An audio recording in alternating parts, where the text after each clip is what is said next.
नमस्कार दोस्तों, आपका स्वागत हमारे यूट्यूब चैनल यूपीएससी स्टूडेंट में। हम पढ़ रहे हैं एक दुनिया समानांतर से कहानियाँ।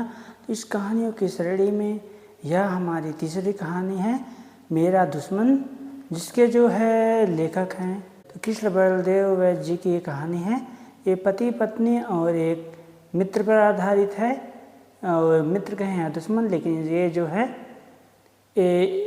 जो कहानी है इसका नाम है मेरा दुश्मन, शीर्षक है मेरा दुश्मन। तो कहानी को हम स्टार्ट करते हैं। आप लोग वीडियो में बने रहिए और कहानी बहुत ही इंटरेस्टिंग है और आप पूरा वीडियो देखना की कृपा करें, जब भी आपको पूरा समझ में आएगा। अगर आप यूपीएससी से संबंधित तैयारी कर रहे हैं या आपके हिंदी बुक में ये कहानी दी है तो हम जिस प्रकार से आपको बताएंगे उससे आपको काफ़ी फ़ायदा मिलेगा।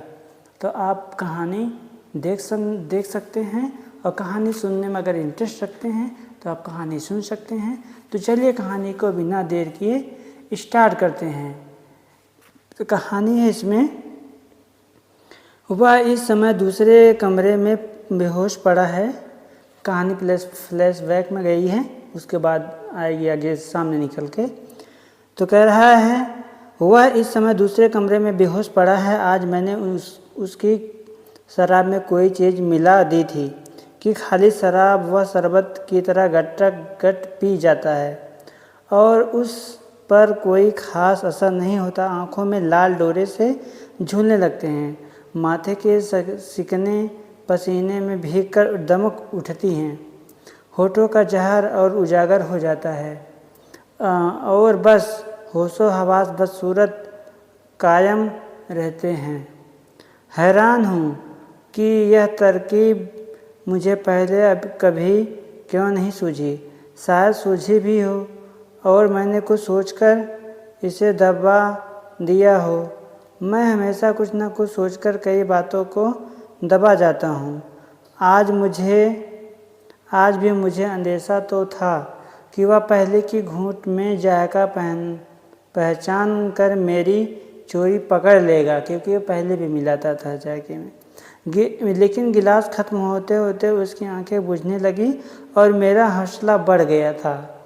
जी में आया था कि उसी क्षण उसकी गर्दन मरोड़ दूं, लेकिन फिर नतीजों की कल्पना से दिल दहल कर रह गया था। मैं समझता हूँ कि हर बुज़दिल आदमी की कल्पना बहुत तेज होती है, हमेशा उसे हर खतरे से बचा ले जाती है। फिर भी हिम्मत बांधकर मैंने एक बार सीधे उसकी ओर देखा जरूर था। इतना भी क्या कम है कि साधारण हालात में मेरी निगाहें सहमी हुई सी इसके इधर उधर फड़फड़ाती रही हैं। साधारण हालत में मेरी स्थिति उसके सामने बहुत असाधारण रहती है। खैर, अब उसकी आंखें बंद हो चुकी थी और सिर झूल रहा था। एक ओर लुढ़क कर गिर जाने से पहले उसकी बाहें दो लदी हुई ढीली टहनियों की सुस्त सी उठान से साथ मेरी ओर उठ आई थी। उसे इस तरह लाचार देखकर भ्रम हुआ था कि वह दम तोड़ रहा है, लेकिन मैं जानता हूँ कि वह मुझे किसी भी क्षण उछलकर खड़ा हो सकता है। होश संभालने पर वह कुछ कहेगा नहीं, उसकी ताकत उसकी खामोशी में है। बातें वह उस जमाने में भी बहुत कम किया करता था, लेकिन अब तो जैसे बिल्कुल गूंगा हो गया है। उसकी गूंगी अवहेलना की कल्पना मात्र से मुझे दहशत हो रही है। कहा ना कि मैं एक बुज़दिल इंसान हूँ। वैसे मैं न जाने कैसे समझ बैठा था कि इतने अरसे की अलहदगी के बाद अब मैं उसके आतंक से पूरी तरह आज़ाद हो चुका हूँ। इसी खुश फहमी में शायद उस रोज़ उससे मैं अपने साथ ले आया था। शायद मन में कहीं उस पर रोब गांठने नीचे दिखाने की दुराशा भी रही हो सकता है कि मैंने सोचा हो कि वह मेरी जीती जागती खूबसूरत बीवी चहकते मटकते तंदुरुस्त बच्चे और आरास्ता परास्ता आलीशान कोठी को देखकर खुद ही मैदान छोड़कर भाग जाएगा और हमेशा के लिए मुझे उससे निजात मिल जाएगी। शायद मैं उस पर यह साबित कर दिखाना चाहता था कि उससे पीछा छुड़ा लेने के बाद किस खुशगवार हद तक मैंने अपनी ज़िंदगी को संभाल संवार लिया है। लेकिन ये सब लंगड़े बहाने हैं। हकीकत शायद यह है कि उस रोज़ मैं उसे अपने साथ नहीं लाया था, बल्कि वह खुद ही मेरे साथ चला आया था। जैसे मैं उसे नहीं बल्कि वह मुझे नीचा दिखाना चाहता हो। जाहिर है कि उस समय एक बारीक बात मेरी समझ में नहीं आई होगी। मौके पर ठीक बात मैं कभी नहीं सोच पाता। यही तो मुसीबत है। वैसे मुसीबतें और भी बहुत हैं, लेकिन उन सब का जिक्र यहाँ बेकार होगा। खैर, माला के सामने उस रोज़ मैंने इसी किस्म की कोई लंगड़ी सफाई पेश करने की कोशिश की थी और उस पर कोई असर नहीं हुआ था। वह उसे देखते ही बिफर उठी थी। सबसे पहले उसकी बेवकूफ़ी और सारी स्थिति का एहसास शायद मुझे उसी क्षण हुआ था। मुझे उस कमबख्त से वहीं घर से दूर उस सड़क के किनारे किसी न किसी तरह निपट लेना चाहिए था। अगर अपनी उस सहमी हुई खामोशी को तोड़कर मैंने अपनी तमाम मजबूरियां उसके सामने रख दी होती, माला का एक खाका सा खींच दिया होता, साफ साफ उससे कह दिया होता, देखो गुरु, मुझ पर दया करो और मेरा पीछा छोड़ दो, तो शायद वहीं हम किसी समझौते तक पहुंच जाते। और नहीं तो वह मुझे कुछ मोहलत तो दे ही देता। छूटते ही दो मोर्चों को एक साथ संभालने की दिक्कत तो पेश न आती। कुछ भी हो, मुझे उसे अपने घर नहीं लाना चाहिए था, लेकिन अब यह सारी समझदारी बेकार थी। माला और एक दूसरे को यूं घर घूर रहे थे जैसे दो पुराने और जाने दुश्मन हो। एक क्षण के लिए मैं यह सोचकर आश्वस्त हुआ कि माला सारी स्थिति खुद संभाल लेगी, और फिर दूसरे ही क्षण में माला की लानत मलामत की कल्पना कर सहम गया था। बात तो मजाक में घोल देने की कोशिश में मैंने एक खास गीले लहजे में, जो मेरे पास ऐसे नाजुक मौके के लिए सुरक्षित रहता है, कहा था, डार्लिंग, जरा रास्ता तो छोड़ो कि हम बहुत लंबी सैर से लौटे हैं। जरा बैठ जाएं तो जो सज़ा दी जाए दी आए, दे देना, जो सज़ा देना हो दे देना, लेकिन डार्लिंग प्लीज़ हट जाओ ना सामने से। बहुत लंबी सैर से आया हूँ, लंबी सैर से लौटा हूँ, बैठने दो। वह रास्ते से तो हट गई थी, लेकिन उसके तनाव में कोई कमी नहीं हुई थी और ना ही उसने मुझे बैठने भी नहीं दिया। साथ ही उस मुर्दार ने मेरी तरफ यूँ देखा था जैसे कह रहा हो, तो तुम वाकई इस औरत के गुलाम बनकर रह गए हो।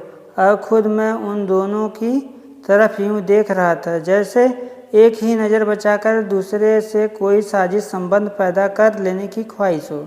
फिर माला ने मौका पाते ही मुझे अलग से जाकर डांटना डपटना शुरू कर दिया था। मैं पूछती हूँ कि यह तुम किस आवारागर्द को पकड़कर साथ लाए हो?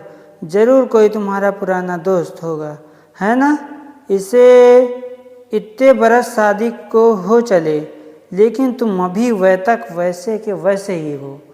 मेरे बच्चे उसे देखकर क्या कहेंगे? पड़ोसी क्या सोचेंगे? अब कुछ बोलोगे भी? बोलो। मैं हैरान था कि क्या बोलूं। माला के सामने मैं बोलता कम हूँ, ज़्यादा समय तौलने में बीत जाता है और उसका मिजाज और बिगड़ जाता है। वैसे उसका गुस्सा बजा था, उसका गुस्सा हमेशा बजा होता है। हमारी कामयाब शादी की बुनियाद भी इसी पर कायम है। उसकी हर बात हमेशा सही होती है और मैं अपनी हर गलती को चुपचाप और फौरन कबूल कर लेता हूँ। ऊपर से वह कुछ भी क्यों ना कहे, उसे मेरी फरमाबरदारी पर पूरा भरोसा है। बीच बीच में महज मुझे खुश कर देने के ख्याल से वह इस किस्म की शिकायतें ज़रूर कर दिया करती है। तुम्हें ना जाने हर मामूली से मामूली बात पर मेरे खिलाफ डट जाने में क्या मज़ा आता है। मानती हूँ कि तुम मुझसे कहीं ज़्यादा समझदार हो, लेकिन कभी कभी मेरी बात रखने के लिए ही सही। मुझे उसके ये झूठे उल्हाने बहुत पसंद हैं।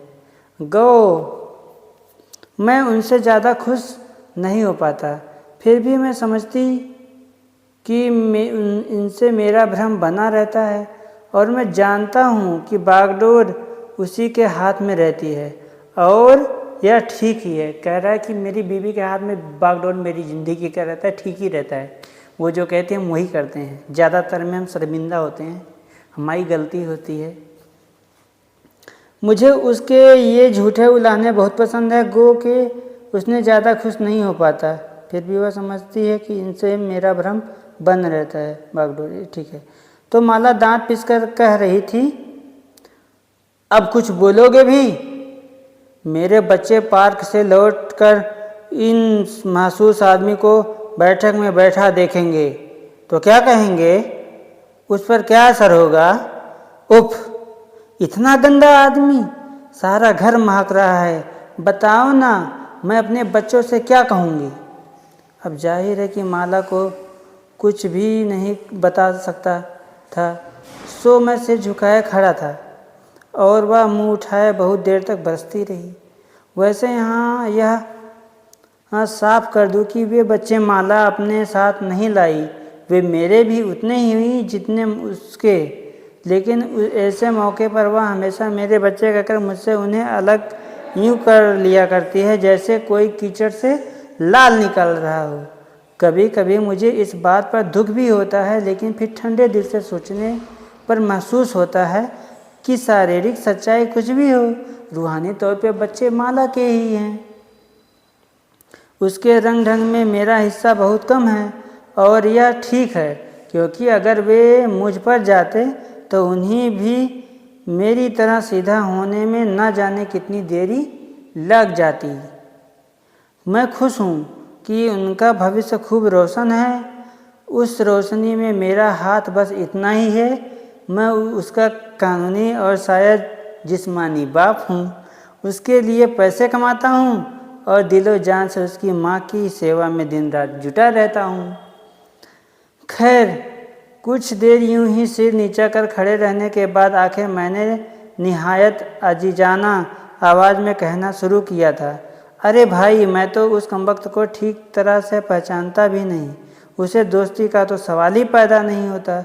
अब अगर रास्ते में कोई आदमी मिल जाए तो ना जाने मेरे फिक्रे का अंत क्यों कर होता है, शायद होता भी कि नहीं। लेकिन माला ने बीच में ही पांव पटक कर कह दिया, झूठ, सरासर झूठ बोल रहे हो। यह कहकर वह अंदर चली गई और मैं कुछ देर तक वहीं सिर नीचा किए खड़ा रहने के बाद वापस उस कमरे में लौट आया जहां वह बीड़ी पी रहा था और मुस्कुरा रहा था, जैसे सब जानता हो कि मैं किस मरहले से गुजर आ रहा हूँ। अब हुआ दरअसल यह था कि उस शाम माला से कुछ दूर अकेला घूम आने की इजाज़त मांगकर मैं यूं ही बिना मतलब घर से बाहर निकल गया था। आमतौर पर वह ऐसी इजाज़तें आसानी से नहीं देती है और ना ही मांगने की हिम्मत मैं कर पाता हूँ। बिना मतलब घूमना उसे बुरा लगता है और कहीं भी जाना हो, किसी से मिलना हो, कुछ भी करना हो या ना करना हो, मतलब का साफ और सही फैसला वह पहले से ही कर लेती है, ठीक ही करती है। मैं उसकी समझदारी की दाद देता हूँ। वैसे घर से दूर अकेला मैं किसी मतलब से भी नहीं जा पाता। मतलब की सोहबत की कुछ ऐसी आदत सी पड़ गई है कि उसके बिना सूना सूना सा लगता है। जब वह साथ रहती है तो किसी किस्म का कोई उल जलूल विचार मन में नहीं आता। हर चीज़ ठोस और बामतलब दिखाई देती है। अंदर की हालात ऐसी रहती है जैसे माला के हाथों सजाया हुआ कोई कमरा हो, जिसमें हर चीज़ करीने से पड़ी हो, बेकायदगी की कोई गुंजाइश ना हो। और जब वह साथ नहीं होती तो वही होता है जो उस शाम हुआ, या फिर उसी किस्म का कोई और हादसा, क्योंकि उससे पहले वैसी बात कभी नहीं हुई थी। तो उस शाम ना जाने की धुन में मैं घर से बहुत दूर निकल गया था। आमतौर पर घर से दूर रहने पर भी मैं घर ही के बारे में सोचता हूँ, इसलिए नहीं कि घर के किसी किस्म की परेशानी है। गाड़ी न सिर्फ चल रही है बल्कि खूब चल रही है। बागडोर जब माला जैसी औरत के हाथ में हो तो चलेगी नहीं तो और क्या करेगी। घर में कोई परेशानी नहीं है, अच्छी तनख्वाह है, अच्छी बीबी है, अच्छे बच्चे हैं और बारसुख दोस्त उनकी बीवियां भी खूब हट्टी कट्टी और अच्छा सरकारी मकान, अच्छा खुशनुमा लान, पास पड़ोस भी अच्छा, महंगाई के बावजूद 2 वक्त का खाना भी अच्छा मिल रहा है और अच्छा बिस्तर, अच्छी तरह जिंदगी। मैं पूछता हूँ कि इसके अलावा और चाहिए भी क्या एक अच्छे इंसान को। फिर भी अकेला रहने पर घरेलू मामलों को बार बार उलट पुलट कर देखने से वैसा इम्तिनान मिलता है जैसा कि किसी की सेहतमंद आदमी को बार बार आईने में अपनी सूरत दिखाकर मिलता है। मेरा मतलब है कि वक्त अच्छी तरह से कट जाता है, ऊब नहीं होती। यह भी माला के ही सुप्रभाव का फल है, नहीं तो एक ज़माना था कि मैं हरदम ऊब का शिकार रहा करता था। मतलब हमेशा हठी ठिठोली करना इसको अच्छा लगता है। हो सकता है कि उस हम दिमाग कुछ देर के लिए उसी गुजरे हुए ज़माने की ओर भटक गया हो। कुछ भी हो, मैं घर से बहुत दूर निकल गया था और फिर अचानक वह मेरे सामने आ खड़ा हुआ था। महसूस हुआ था जैसे मुझे अकेला देखकर घात में बैठे हुए किसी खतरनाक अजनबी ने ही रास्ता रोक लेना चाहा हो। मैं ठिठक कर रुक गया था। उसकी सुस्ती हुई आंखों से फिसलकर मेरी निगाह उसकी मुस्कुराहट पर जा टिकी, जहां अब मुझे उसके साथ बिताए हुए गर्द आलूद जमाने की एक टिमटिमाती हुई सी झलक दिखाई दे रही थी। महसूस हो रहा था कि वर्षों तक रुपोश रहने के बाद फिर मुझे पकड़कर किसी के सामने पेश कर दिया गया हो। मेरा सिर इस पेशी के ख्याल से दबक कर झुक गया था। या शायद कितनी ही देर हम सड़क के उस नंगे और आवारा अंधेरे में एक दूसरे से रूबरू खड़े हो रहे थे। अगर कोई तीसरा उस समय देख रहा होता तो शायद समझता कि हम लाश के सहारे सिरहाने खड़े और कोई प्रार्थना कर रहे हैं, एक दूसरे पर झपट पड़ने से पहले किसी मंत्र का जाप। वैसे यह सच है कि उससे पहचानते ही मैंने माला को याद करना शुरू कर दिया था कि हर संकट में मैं हमेशा उसी का नाम लेता हूँ। साथ ही वहाँ से दुम दबाकर भाग उठने की ख्वाहिश में ही मन में उठती रही थी, क्योंकि माला को बहुत डरता है। बीबी का सताया हुआ है, बीबी का गुलाम। एक उठती हुई सी तमन्ना यह भी हुई थी कि वापस घर लौटने के बजाय चुपचाप उस कमबख्त के साथ हो लूँ, जहाँ वह ले जाना चाहे चला जाऊँ और माला को खबर तक ना हो। इस विचार पर तब भी बहुत चौंका था और अब भी तक हैरान हूँ, क्योंकि आखिर उसी ने पीछा छुड़ाने के लिए भी ही तो मैंने माला की गोद में पनाह ली। अगर आज से कुछ बरस पहले मैंने उसके खिलाफ बगावत ना की होती तो, लेकिन उस भागने की बगावत का नाम देकर मैं अपने आप को धोखा दे रहा हूँ। मैंने सोचा था कि मेरा मुंह शर्म के मारे जल उठा था। मेरा मुंह अक्सर इसी आग में जलता रहता है। उस हरामजादे ने ज़रूर मेरी सारी परेशानी को भांप लिया होगा। उससे मेरी कोई कमजोरी छिपी नहीं है और उससे भागकर माला की गोद में पनाह लेने की एक बड़ी वजह यही थी।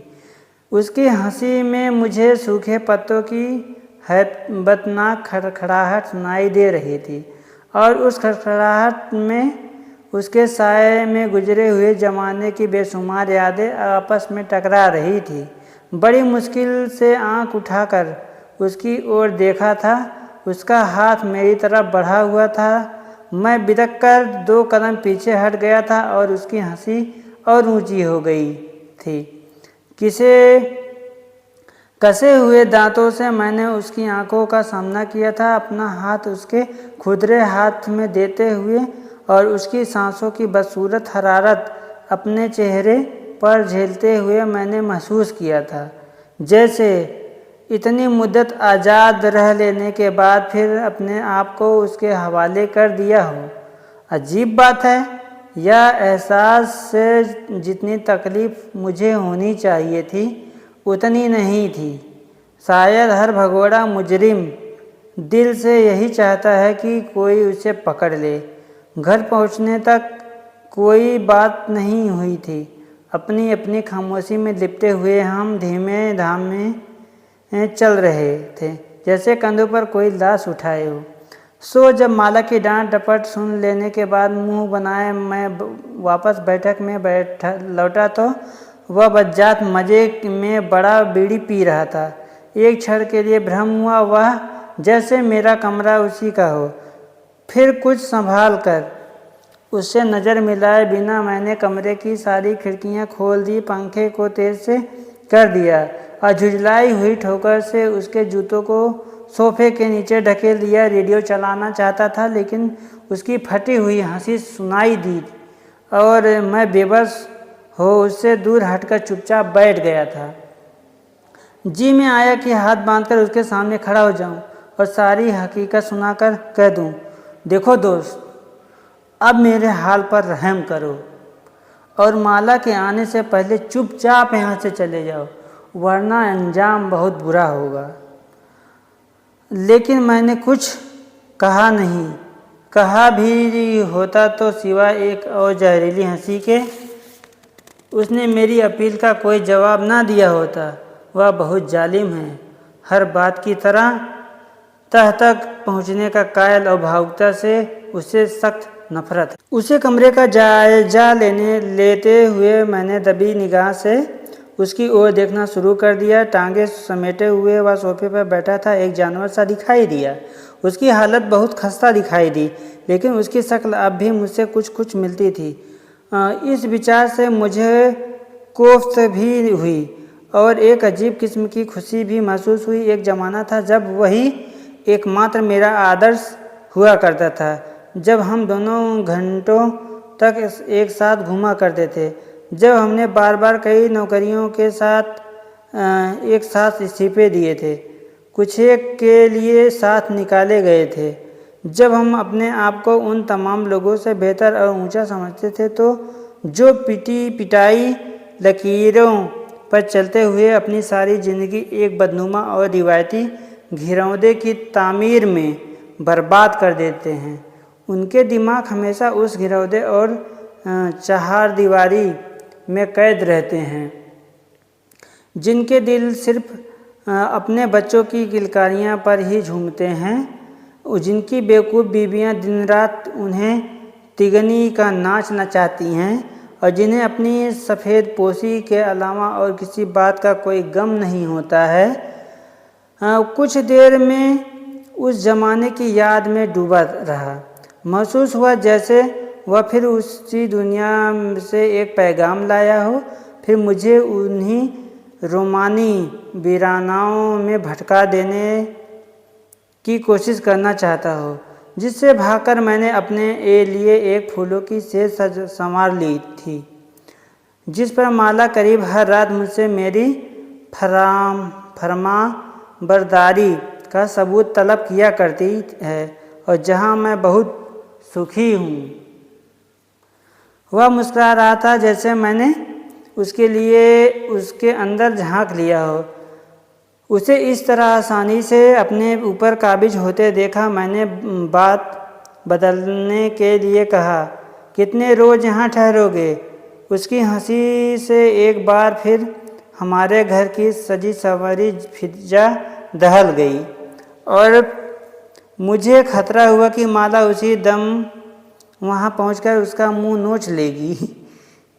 लेकिन यह खतरा इस बात का गवाह है कि इसके बरसों का दास्ता के बावजूद मैं अभी तक माला को पहचान नहीं पाया। थोड़ी देर में एक बहुत खूबसूरत साड़ी पहने मुस्कुराते ही इठलाती हुई हमारे सामने आ खड़ी हुई। हाथ जोड़कर बड़े दिल फरेब अंदाज में नमस्कार करती हुई बोली, आप बहुत थके दिखाई देते हैं। मैंने गर्म पानी रखवा दिया है, आप वाश कर लें तो कुछ पीकर ताज़ा दम हो जाएं। खाना तो हम लोग देर से ही खाएंगे। मैं बहुत खुश हुआ। अब मामला माला ने अपने हाथों में ले लिया था और मैं यूं ही परेशान हो रहा था।